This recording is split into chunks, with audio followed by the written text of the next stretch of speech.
Christmas is rolling out of town, but the crowds are still staying around. Fantasyland wait time signs are missing, and there's a ton of refurbishments and closures of your favorite attractions coming. We have all the dates for you on those and an update on the biggest projects that will be hitting the Disneyland Resort for 2022. Hoping to take a tram into the park on your next time? Bad news, there's a big construction project on the pathway, and reduced hours start next week, and new things are popping up in downtown Disney. It's your weekly update.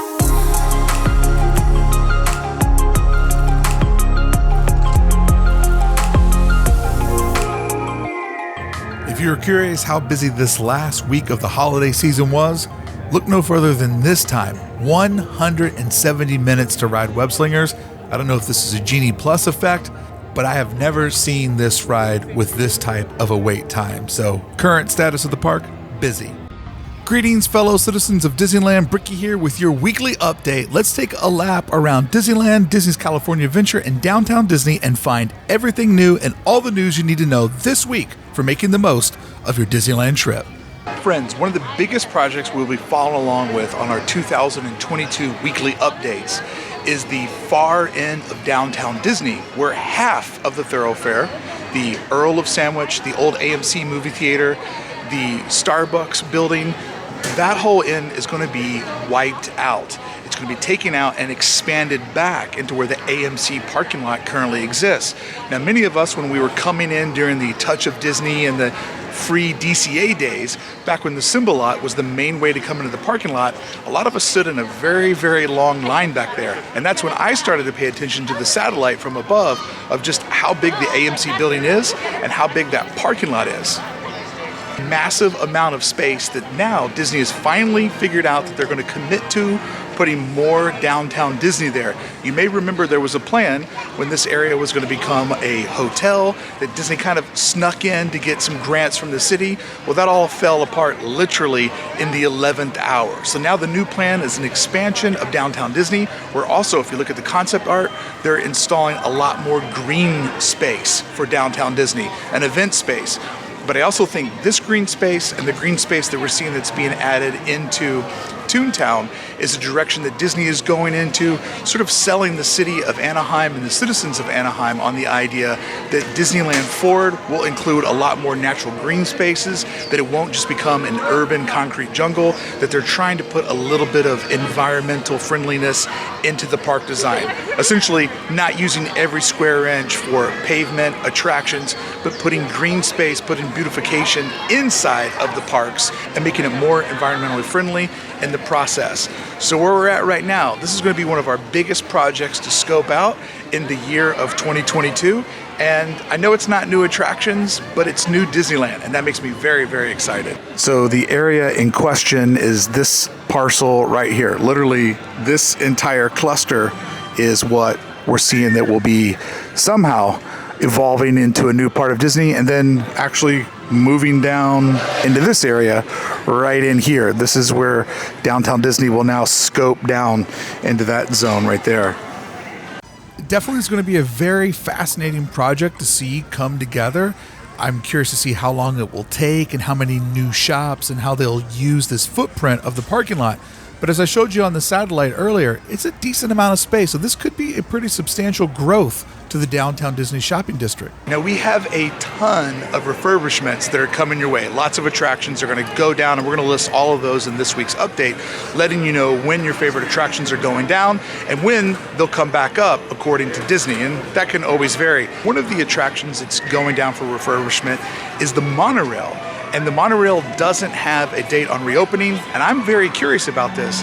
Is the Monorail going down because of the project we talked about with downtown Disney having its massive refurbishment? Because in a couple of areas, you can see that the Monorail runs pretty tight to the construction zone. So maybe the Monorail needs to go down while they do a lot of the heavy removing of buildings when they demo down to the dirt. And we might see the Monorail down for quite some time, all in the name of progress. Definitely will be interesting to see, because as you remember, the Monorail just came up not too long ago. It was closed during the COVID-19 protocols. It came back in the early fall, speaking of the devil, but it's going to go down. And I'm curious, is this a big part of the construction process that we're going to see? It's going to be a massive, massive project at the far end of downtown Disney. Starting next week, Monday through Thursday, the hours of Disneyland change 9 to 9. So you've got 12 hours to get in there and rip. And then on Friday, Saturday, and Sunday, they stay open till 11. And as always, DCA has an earlier curfew because it's the little brother park. It's going to be closing earlier than Disneyland. So check your times. If you bought one of those 3-day tickets, congratulations. Well, if you're one of the Disneyland guests that's very excited about the trams coming back, the good news is Disney has said they will be back inside of 2022. The bad news is this construction project is telling me not that soon, friends, not that soon. When I was here a couple days ago filming a vlog, I saw these walls go up, but there had been no construction yet. 2 days later, I'm back at the park filming our weekly update video, and there are gentlemen on the other side that I believe are doing work on the concrete. Are they going to be redoing those planters in there? Have they envisioned an entirely different new way for the trams to do the loop around as they drop off and pick up guests? What's happening here is going to be very, very interesting. And I guess the most interesting point is, why start on it now? I know there's budgets and different months unlock different amount of money for various projects, but it's so interesting that now, in the year when this is supposed to reopen, a massive construction project starts when, in fact, this has been shut down since the park reopened in April. This area has now been dead since March 2020. Therefore, almost 2 years of sitting dormant, and now is when we decide to create some sort of project. So very interesting timing as always, but we don't know how far out these things are planned and when the different monies become allocated and open and free for various projects. But yeah, if you're hoping your next visit to Disneyland was one where you got to ride in on the tram, that's not going to happen. So no beep beep, driver, you are not clear. Well, it should be no shock that we have a long list of refurbishments that are getting ready to happen over the month of January and February at Disneyland. Nemo, who knows when this one's going to come back? Supposed to sometime this year. Doesn't seem like they've made much progress on it. Sorry to be the one to tell you, kid. Nemo's gone. It's a Small World will get its holiday overlay removed starting on Monday, January 24th. So still a couple of weeks if you wanted to see that. I know it got a late start this year. It should be back to normal on February 3rd. That is, if they figure out how to turn the water off when they're putting it back inside. Mark Twain is going to be going down for a annual refurbishment that will start on January 31st and run through February 9th. And I hope that means that a little bit of Fantasmic stuff will be getting installed on the boat to bring back that amazing nighttime show. But man, the Mark Twain, I feel like its popularity has risen so much more after the reopening of the park. People are really enjoying the laid-back attractions. Splash Mountain will be going down Monday, January 10th. We don't have an idea of when it's going to reopen, but don't worry, it's not the Princess and the Frog redesign, just its standard refurbishment at the end of the year. Haunted Mansion, this is your last weekend to take in the holiday version. Monday, it will go down until the 20th of January.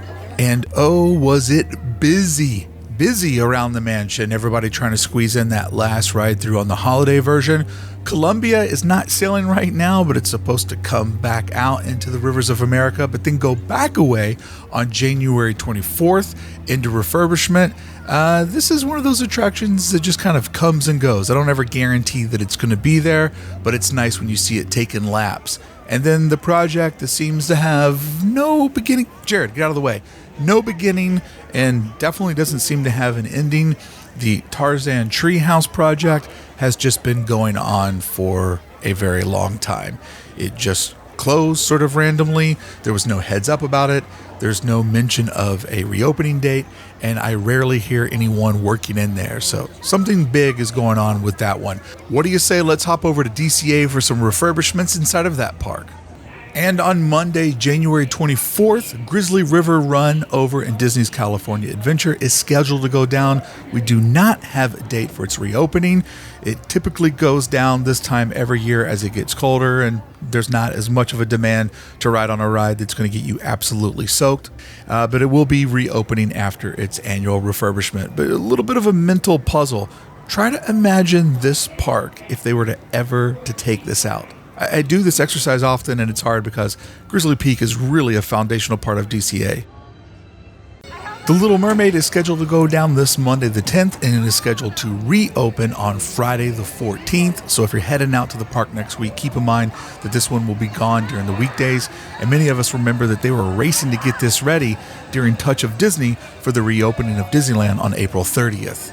On the backside of the pier, the Inside Out Emotional Whirlwind will be closing January 31st up to February 10th.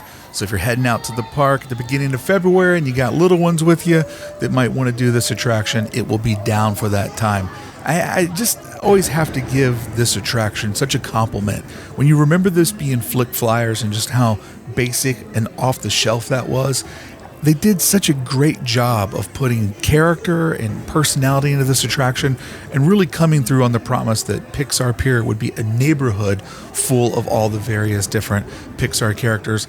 And I don't know if this is canon or if this is super intentional, but to me, this structure here will always be a little nod to Raleigh Crump's Tower of the Four Winds that was built with the Disney Corporation for the 1964 World's Fair, something that sadly never made its way back to Anaheim. So there is a list of some other refurbishments that will be happening over the next month. As always, check the Disneyland app before you head out to the park to make sure your favorites are going to be open. Sadly, as the Disneyland Resort is forcing guests to rely more and more on smartphone technology, when I was doing my live stream this past Tuesday, going around and checking wait times, I sadly realized or discovered that all of the wait time marquees have been removed from Fantasyland except for Dumbo and Peter Pan. So now you just walk up to a line that gives you no indication of how long you're going to be there for. Not that many new projects this week at the park. I think all of that's getting ready to start in the next couple of weeks. We've got a ton of refurbishments coming your way. But the one little thing that has popped up is Mr. Toad's doing a little bit of chimney work. This is such a small scale, odd project that I wonder if maybe someone in the park noticed that something was off with the chimney. Maybe there was a shift in the plates or a little bit of brick filming. I don't know any of this for sure, but it just seems like a very odd project to take off. Now let's look at some of the projects that we've been tracking for a while on Update. Looking at some of the projects that we've been covering here on Update, and well, look at the construction wall that has come down on the pathway over to Toontown from Fantasyland. They've put in this beautiful, I believe, ADA walkway here that goes up along the side. This goes to show the attention that Disney puts into things when we look back towards Matterhorn. Just look how beautiful the stonework is there on the left and the gold rail and just the little bends in this. Like it could have just been a straight walkway, and it's not. It's something so much more than that. And let's try to get Matterhorn focused there at the end of the walkway. Look at that perfect Disneyland framing. Over in Toontown, this is going to be one of the biggest projects of the year, but the sad thing is we're not really going to be able to cover it, because starting in March, the gates to Toontown are going to close for a year plus as they work on making Mickey and Minnie's Runaway Railway come to life, as well as a reimagining of the green space and the walkways of Toontown. Going to be a massive transition. Too bad we're not going to get to track it too much. So if you're a Toontown fan and you're coming to the park the next couple of months, make sure you take the time to go back there and see it one last time. The Fantasyland Theater is getting sort of a reimagining. Instead of hosting one show like Mickey's Magical Map a couple of times daily, this is going to become a mixed-use entertainment space. Disney is really leaning hard on doing lots of after-hour events. They're also looking at the idea of bringing lots of different events over inside of Disneyland and using this theater as a home or a hosting spot for various types of shows. Would be curious to know what you think in the comment below. Would you rather be a show that happens here multiple times a day, or do you like the idea of this just being in more traditional theater where lots of different presentations kind of come and go all throughout the year? Would love to hear what you think about. What do you say? Let's hop over to DCA for some project updates over there. It is so great to see that the water has returned inside of Pixar Pier, which means that we're a step closer for World of Color returning. And World of Color really needs to come back to DCA so that it has its own evening event, therefore taking a little bit of the heavy lifting off of Disneyland that has fireworks shows, and hopefully soon we'll have Fantasmic returning. So seeing the water back in the lagoon is great, but we're not there yet because they're still testing and doing some construction. It looks like that they are installing the projectors all on the back side of the body of water that hits the mist screens. But if you remember, we saw them build this underneath that floating platform, which got me thinking, how are they going to get inside of there and remove all of that scaffolding? Well, a viewer said, what about one of the dry docks? Because I was thinking, would they do guys with scuba diving? And no, they'll probably do a dry dock like we see the Columbia sitting here in this footage back when we were tracking Pelican Landing in an earlier update episode back, I believe, in October. So yeah, they'll probably put the dry docks in on that backside of the lagoon so that they can then take out all the scaffolding that is holding up the construction platforms for the workers to put in all those projectors. Here you can see some work that they were doing over on Tom Sawyer Island for Fantasmic infrastructure. So it would make sense that this will get dry docked off, and the reason why this is all there is to test World of Color. You're going to need water. You're going to need to be able to pump that water up into the air.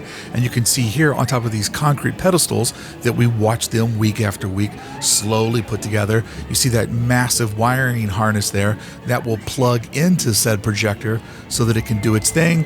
With a lagoon full of water, we can do some testing and get this fantastic nighttime show back. And look at these guys just kind of hanging out, claiming it as their own, and this little seagull island out in the middle. But if you look around the water, you can see that the water is just barely over the top of all of the fountains. So just enough water to do the testing. And this is the area on the backside of the pier where they're able to easily at night put whatever construction materials and workers they need out on this ramp here and go out and work on the various projectors. We'll be so excited to get World of Color back for the first time in several years. So friends, I have to ask you, do you think that this is the year that finally we see this project go into place where they're going to take the opening of Tomorrowland and sort of give it more of a mid-century modern reimagining so that it feels a little bit more cohesive? Do you think that this is the year? Because think about all of the projects that have gotten squeezed in, like Pelican Landing over this. This one seems to be on permapause. It'd be interesting to see if this happens this year, or honestly, does it ever happen? I say, save your money and think of a better tomorrow.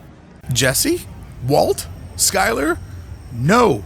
Atopia. Tomorrowland. This Thursday, I have a very, very fun live stream that will kick off at 6 p.m. along with my Club 1313 members. This is going to be a really, really fun and different Disneyland live stream taking place at Atopia. So if you're around this Thursday, January 13th, when we're doing our 1313 meetup, you'll have a very fun Atopia live stream to watch, or even after you can watch it. YouTube records them. Disney announced just in this last week that Grad Night will return. After being on break from 2020 and 2021, Grad Night will return this May and June after its 2-year absence. The after hours event is for graduates, and I don't know if they're going to let the class of 2020 and 2021 come back and reclaim theirs, but the reason why I show you this gate is this is the entryway into Grad Night, which on the other side will take you over on the airstrip of Grizzly Peak. If you are going to be going to the park this spring in the months of May and June, you kind of want to look around and see if there's going to be a Grad Night, because DCA does tend to close a little bit early and can also be crowded. But congratulations, seniors 2022. I know it's not an easy time to be a young person. Cars Land is so masterful in its detailing that this is an actual rest area restroom sign from like a highway, but it's also actually telling you that if you just go over to the left, there's a rest area and there's restrooms. But it's so efficiently detailed that I bet most people never even realize that it's actually telling them, hey, there's restrooms to the left. On trying to get a nice treat for my wife, I accidentally stumbled into the fact that now Sprinkles has humanless ordering, or iPad ordering, whatever you want to call it. You simply just walk up to the kiosk, you select anything from the menu that you want. Something great that they do is up on their marquee, they always display items that they're sold out from. So you just shop at your own leisure. Spoiler alert, everything is absolutely delicious and probably a little bit too sugar-filled. You type in your name, you can put your number in if you're in the rewards program, and then you just skip over to the mobile order, check out, and boom, you're done. It took all of 30 seconds for the cashier to put my order together. Thank you so much. Let's have a good one. 2 cookies. You didn't have to talk to anybody. Incredibly fast and efficient. Like, I don't know. The way that the world's going is not the worst thing ever. I mean, that was fast. And I feel like I should say on behalf of my wife, if you are gluten-free, if you have celiac, you should definitely consider the Sprinkles gluten-free chocolate chip cookie. It is by far the greatest chocolate chip cookie you will ever have. It's great even if you do eat gluten, but if you do have that dietary restriction, let me tell you, it is phenomenal. I mean, a great chocolate chip cookie. LovePop opened up this week at Disneyland and Downtown Disney, and this is something that I just had zero interest in until I sat inside of it.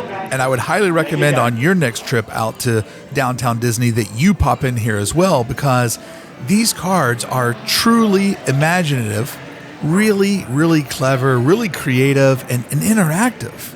It's giving somebody a card where you can share your thoughts and tell them how much they mean to you, but you can also kind of surprise them, because when you open it, you don't know the magic trick that lies on the other side.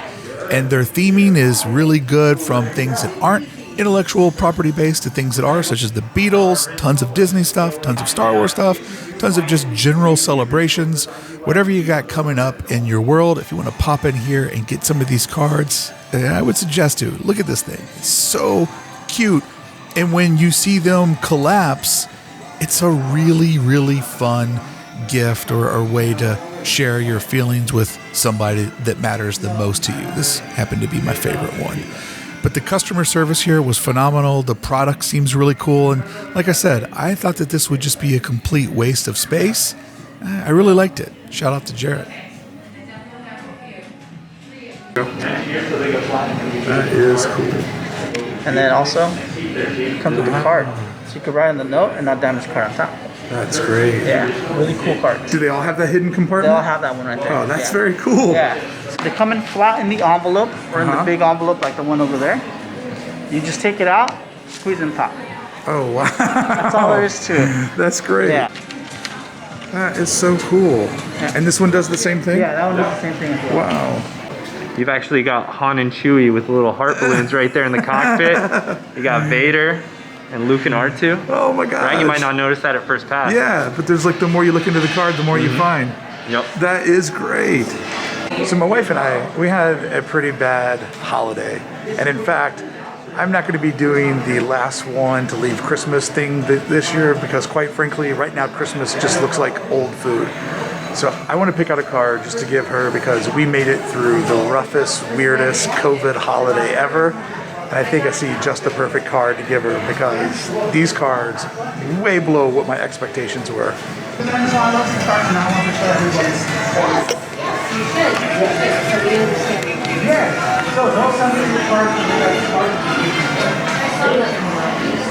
All set, man? That's the one. Do it. All right. Terrible writing. So that's going to be the one. That's going to be the card that I'm going to give Beth, because we had a rough holiday season. And sure, yeah, you know, it could always be worse. We have our health, and we made it through a bumpy spot with COVID and all that stuff. I won't bore you with the details, but it was not the holiday that we signed up for. Not at all. But there's always a silver lining inside of all the grayest of clouds. And that is that we made it through it together, the two of us. And even though we were quarantined in for the entire holiday season, didn't get to go anywhere at Christmas, Christmas Eve, New Year's, all of our plans got thrown out because I tested positive and had to stay in my office for 10 days. We did it together. And of course, it just made us closer. And I just wanted to give her a card to tell her that I love her, and I don't know how I would do all these things without her. So yeah, that store beat my expectations. I thought, oh, a stupid pop-up card shop in downtown Disney, that won't last. That's gonna last. Those cards are amazing. So with Valentine's Day up on the horizon, next time you sneak into the park, maybe go ahead and pre-buy that card and tuck it away for the big day. It was very cool, and the customer service there was phenomenal. Pele Soccer has finally opened up. This is the old Void location. I'm pretty sure this is where the Void used to be. This store didn't really impress me too much. I always try to give you an honest critique when I can. It seemed a little understocked, It's cool. They have AstroTurf as their floor, but as you hear, hey, how you guys doing? Good. The customer service was really lacking. I had to greet them. They didn't greet me. And honestly, this isn't a store that really caters to my needs. I mean, after all, my name's not even Ronaldo, so why would I buy that shirt? But all joking aside, it just lacks imagination. The fixtures, the overall concept of the store isn't real strong. I love the Los Angeles Football Club logo. I wanted to try to buy a hat to support the new store with that logo on it, and I couldn't find anything that really fit my needs. In today's update, we've looked a lot at upcoming projects that have been announced for 2022, but I'm really curious about the Backlot and Hollywood Studios. As you can see now, they have this temporary banner put up declaring that this is the Superstore, Avengers Superstore, and it really just seems like a land without a plan right now. Pretty curious that Hollywoodland and Tomorrowland, probably the two most broken lands at the resort, are just a esplanade away from one another. There's some real problems with the eastern side of both of these parks. No announcements for either one of these lands for 2022, but the most valuable real estate that Disney owns at the resort. So we'll be curious to see when something happens in this spot. As you can see, there is not a lot happening in this back corner. I would say the most abandoned spot of all of the Disneyland Resort. And I know because I walked the entire thing for you this week just to bring you this update. So friends, from the most abandoned corner of all of the Disneyland Resort, thank you so much for going on this adventure with me, walking around the park, seeing all the new updates, everything that's changed. And what do you say? Let's do it again next week. Walk around and find everything new that we can discover. So friends, until the next time I see you celebrating the very last minutes of Christmas inside of Hollywoodland, I'll see you back here with next week's update. Thank you so much for watching, and thank you even more for subscribing to the channel. Why not hit that subscribe button? All it'll cost you is a good time. Well, friends, as of close this Sunday night, the 9th, Disneyland Christmas is officially over for this holiday season. If you're missing the holidays, if you need a little bit more, I made a video all about Main Street Christmas and the story of Main Street Christmas. I would really appreciate if you went and checked it out. It'll be linked below and available over on my channel, but it's all Christmas vibes telling you the story of Disneyland Christmas. And here's a little send-off for you, the last little bit of Christmas I was able to catch on this Thursday. I hope you enjoyed this week's update. I'll be back here to do it again next week. I hope to see you then. And a big thanks to all my Club 1313 members for making all of this content possible. Cannot wait to race the Utopia with you this Thursday night.